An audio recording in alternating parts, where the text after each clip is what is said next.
नमस्कार दोस्तों, Manu short hand classes में आपका स्वागत है। यहाँ आपको मिलता है रामधारी गुप्ता भाग 2 का अध्याय 16।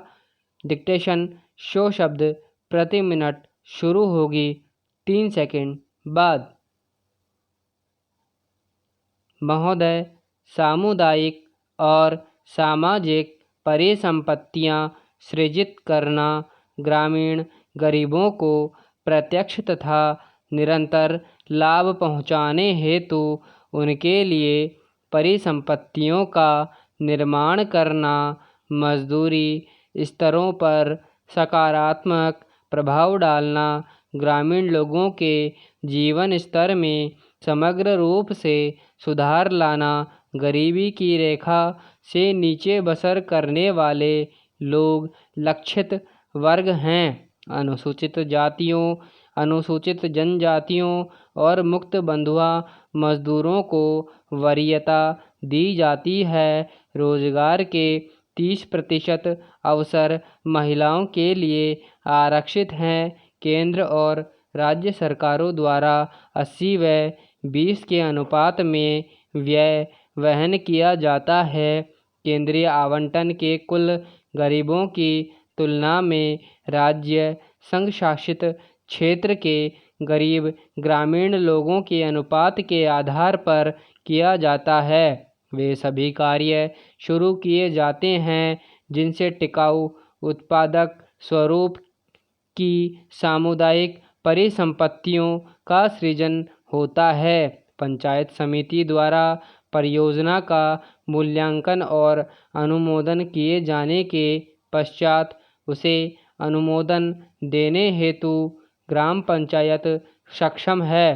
संसाधनों का कम से कम 7% भाग मजदूरी घटक पर खर्च करना होता है। जवाहर रोजगार योजना के कार्यों के निष्पादन हेतु ठेकेदारों अथवा बिचौलियों के लगाए जाने की अनुमति नहीं है। मजदूरों को रियायती दरों पर प्रतिदिन 2 किलोग्राम खाद्यान्न दिया जाता है। 1755 पुनर्गठित ब्लॉकों में मजदूरों को दिए जाने वाले खाद्यान्नों का जानकारी जारी मूल्य प्रति किलोग्राम 50 पैसे से कम है। जवाहर रोजगार योजना की सामान्य प्रणाली के अलावा पिछड़ेपन के आधार पर चयन किए गए 120 पिछड़े जिलों में कार्यक्रम को तेज करने के लिए 700 करोड़ रुपए आवंटित किए गए हैं। जवाहर योजना की इस तीसरी पद्धति में विशेष और अभिनव परियोजनाएं प्रारंभ करने का प्रावधान है, जिनका उद्देश्य मजदूरों का नगरों में पलायन को रोकना, महिलाओं के लिए रोजगार के अवसर बढ़ाना तथा स्वयंसेवी संगठनों के माध्यमों से ऐसे विशेष कार्यक्रम चलाना है जिनकी ध्येय संभरण, विकास, बंजर भूमि का विकास करना हो।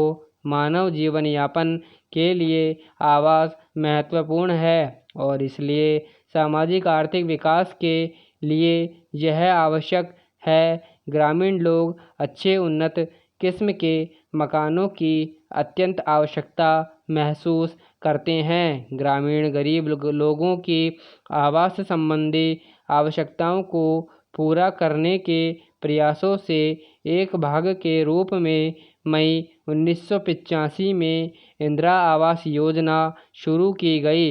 यह कार्यक्रम अब जवाहर रोजगार योजना के उपयोजना के रूप में कार्यान्वित किया जा रहा है। इस कार्यक्रम का उद्देश्य गरीबों के निर्धनतम लोगों के लिए निःशुल्क रिहायशी मकानों का निर्माण करना है। ग्रामीण क्षेत्रों में अनुसूचित जातियों, अनुसूचित जनजातियों तथा बंधुआ मजदूरों को वरीयता दी जाती है। जवाहर रोजगार योजना के तहत राष्ट्रीय स्तर पर 10% संसाधन इस कार्यक्रम के लिए निर्धारित किए जाते हैं। जिलों में निधियों का वितरण अनुसूचित जातियों, अनुसूचित जनजातियों तथा मुक्त बंधुआ मजदूरों की कुल ग्रामीण जनसंख्या में से इस विशेष वर्ग के गरीबों के अनुपात के अनुसार किया जाता है। मकानों का आवंटन लाभ भोगी परिवार की महिला सदस्य के नाम से किया जाता है। समाप्त। धन्यवाद।